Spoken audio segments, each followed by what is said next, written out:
Hello friends, இன்றைக்கி நம்ம இங்கிலீஷில் பேசலாங்கிற நிகழ்ச்சியில் புதுசாக என்ன பார்க்க போகிறோம், ஆல்ரெடி என்ன பார்த்துட்டு இருந்தோம் அப்படிங்கிற ஒரு சின்ன நினைவூட்டலோடு இன்றைக்கான கிளாஸ் ஸ்டார்ட் பண்ணிடலாம். யூஸ்வலாக நான் என்ன பண்ணுறோம், ரீகால் அப்படிங்கிறது பார்க்கணும் இல்லையா, ரீகலெக்ஷன்ஸ் அப்படிங்கிறத. ஸோ ரீகால் அப்படிங்கிறது நம்ம எப்படிலாம் சொல்கிறாங்க, என்னெல்லாம் ரீகால் பண்ணுறாங்க, நம்ம என்ன பார்த்தோம் ஆல்ரெடி அப்படிங்கிறத நம்ம என்ன பண்ணுறோம், கொஞ்சம் ஞாபகப்படுத்தி பார்க்குறோம். அப்படி ஞாபகப்படுத்தி பார்க்கும்போது நமக்கு என்ன வரும், கொஞ்சம் ஒரு கண்டினியூட்டி வரும். எழுதலாம், ஓகே இதுதான் நம்ம பார்த்தோம், இந்த ரூல் தான் பார்க்குறோம், இப்படி தான் எழுதணும் அப்படிங்கிறதான் நமக்கு தெரிய வரும். சரிங்களா? ஸோ அதுதான் ரீகால் அப்படிங்கிறது. ஸோ அப்படி இருக்கும்போது நம்ம எதை பற்றி பார்த்துட்ருக்கோம், காலங்கள், டென்சஸ் இல்லையா.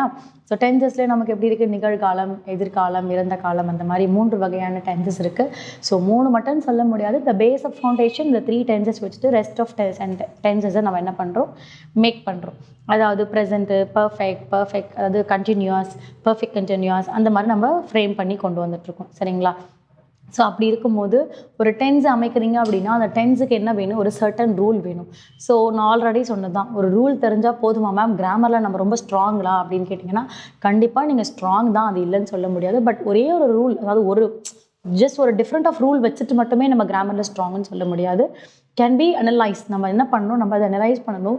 ஸோ ரியல் டைமில் ஒருத்தருக்கு பேசுகிறதுக்கு வேணும், ஒருத்தவங்களுக்கு எழுதுறதுக்கும் வேணும், ரெண்டுமே வேணும். அப்படிங்கும்போது ஸோ அதை கேட்டகரைஸ் பண்ணுறதுக்கு முக்கியமாக என்ன வேணும்னா ப்ராக்டிஸ். ஸோ தப்போ ரைட்டோ, whatever, to write or to speak. So அப்போ உங்களுக்கு அந்த கரெக்ஷன்ஸ் பண்ணும்போது இல்லை சொல்லி பார்க்கும்போது உங்களுக்கு ஈஸியாக இருக்கும். ப்ரொனவுன்சியேஷன் அப்படிங்கிறது ரொம்ப முக்கியம். Fluency of pronunciation. நீங்கள் பேசும்போது உங்களுக்கு வாய் தடுமாறுது, திக்குது, இல்லை தயக்கமாக இருக்குது அப்படின்னா please have a reading practice everyday 5 minutes. ஒரு 5 minutes எவ்ரிடே ரீடிங் ப்ராக்டிஸ் வைக்கும்போது you could get multiple of things. சரிங்களா? ஸோ நல்ல ஒரு ஃப்ளூயன்சி, நல்ல நம்மளுடைய நாக்கு சுழண்டு வரும். ஸோ ஏன்னா நம்ம தமிழில் நம்ம இலக்கணம் படிக்கும் போதே என்ன பண்ணுவாங்கன்னா நம்மளுடைய நாக்கில் தான் என்னென்ன எழுத்துக்கள் எங்கெங்கே இருக்குன்றத உச்சரிப்புகளுடைய வரைபடத்தோடு கொடுத்துருப்பாங்க. அதே மாதிரி தான் நம்மளுடைய பேச்சுமே. நம்மளோட பேசுகிறது அப்படிங்கிறது ஸோ ஒரு கண்டினியூட்டியில் பேசணுன்னா இதுதான் நமக்கு ஒரு டிப் மாதிரி. சரிங்களா? ஸோ ஓகே, இந்த டிப் மட்டுமே போதுமா டு லேர்ன் கிராமர்னால் கொஞ்சம் ப்ராக்டிஸ் வேணும் இல்லையா, ரைட்டிங் அண்ட் ஸ்பீக்கிங் ப்ராக்டிஸும் வேணும். ஸோ அப்போ ரைட்டிங் ப்ராக்டிஸில் நம்ம எதை பார்க்குறோம், டென்ஸ், அதுவும் இப்போ ப்ரெசென்ட்டாக நம்மளுடைய ப்ரெசென்ட் கண்டினியூஸ் பற்றி பார்த்துட்ருக்கோம். அஃபர்மேட்டிவ்ஸோடு பார்க்குறோம், பாசிட்டிவ், நெகட்டிவ், இன்ட்ரோகேட்டிவ். எக்ஸ்க்ளூசிவாக என்ன அஃபர்மேட்டிவ் பார்க்குறோம், பாசிட்டிவ் அஃபர்மேட்டிவ் பார்க்குறோம் இல்லையா. ஸோ இன்றைக்கான ஒர்க் ஃபார்ம் என்ன ஆக்ஷன், என்ன ரூல், அந்த ரூலை எப்படி சென்டென்ஸில் அமைக்கலாம், எப்படி எழுதலாம்னு சொல்லி தருவாங்க. பார்க்க போகிற tense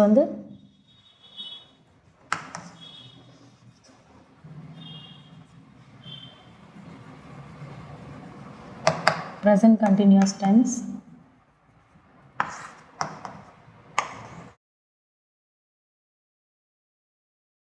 positive affirmative,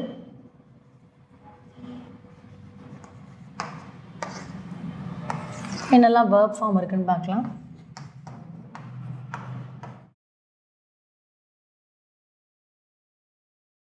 present, past, past participle. So V1 அப்படிங்கும் போது நான் என்ன எடுக்கிறேன்னா ரன், ஓடு அப்படிங்கிறது. ஸோ இதே V2 and V3க்கு V2 run, V3 run. அப்போ இது எப்படி சொல்லுவாங்கன்னா ரன், ரன், ஓடு, ஓடினேன், ஓடினான் அப்படிங்கிற மாதிரி ரன், ரன். தென் V1 + INGயில் ரன்னிங், ரன் அப்புறம் ரன்னிங் அப்படிங்கிறது. ஸோ இப்போ ஆக்ஷன் ரெடி இல்லையா. ஸோ இப்போ என்னென்ன சப்ஜெக்ட்ஸ் இருக்குன்னு பார்க்கலாம். I, we, you, he, she, they, it. இங்கே எல்லாமே சப்ஜெக்ட்ஸில் தான் இருக்காங்க. தென் ரூல், யாருடைய ரூலு, ப்ரெசன்ட் கண்டினியூஸோட rule. I am, was, he is, was, she is, was, it is, was. Then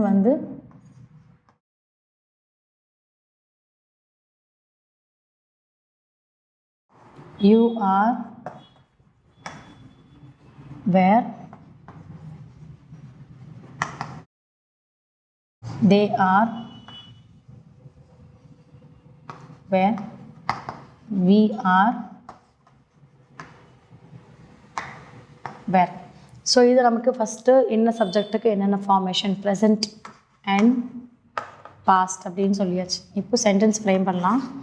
so நம்ம ரன் எடுத்திருக்கோம். ஸோ இங்கே நான் எக்ஸாம்பிள் என்ன பண்ணுறேன் அப்படின்னா the children குழந்தைகள் அப்படின்னு எடுக்கிறேன். the children are சில்ட்ரனுங்கிறது ப்ளூரல் ஃபார்ம் இல்லையா? ஸோ அப்போ என்ன வரும்? ஆர் அப்படிங்கிறது தான் வரும். the children are ரன்னிங் குழந்தைகள் ஓடுகிறார்கள் அப்படிங்கிறது தான். இந்த சில்ட்ரன் ஆர் ரன்னிங் எங்கே ஓடுகிறார்கள் அப்படின்னா இந்த பார்க்.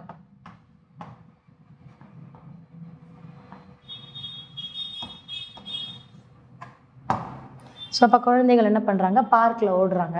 ஸோ அப்போ என்ன பண்ணலாம் அப்படின்னா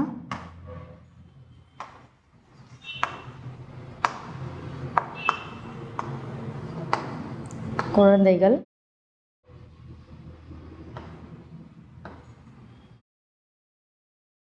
பூங்காவில்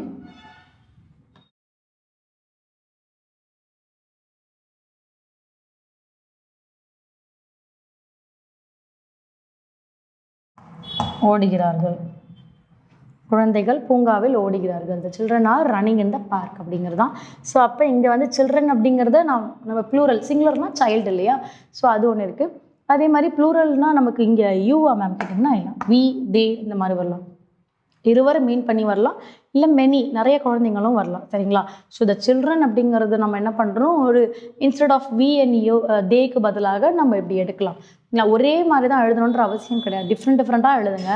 நிறையா சப்ஜெக்ட், நிறைய ஆக்ஷன் வேர்ப்ஸை நீங்கள் பயன்படுத்திக்கிட்டே இருங்க. அப்போ தான் உங்களுக்கு அந்த மாடுலேஷன்ஸ் தெரியும், என்ன எழுதுகிறோம் என்ன பேசுகிறோன்றது நிறைய உங்களுக்கு ஒரு ஐடியாஸ் கிடைக்கும். ஒரே ஒரு வாக்கியம், ஒரே மாதிரி வாக்கியம் எழுதிட்டு வரீங்க.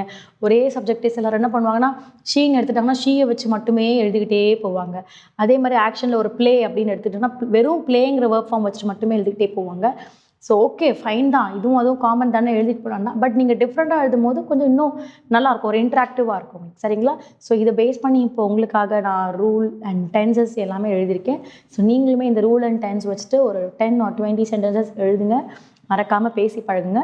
அடுத்த கிளாஸில் அடுத்த இன்ட்ரெஸ்டிங்கான சென்டென்ஸோட உங்களை மீட் பண்ணுறேன். தேங்க்யூ.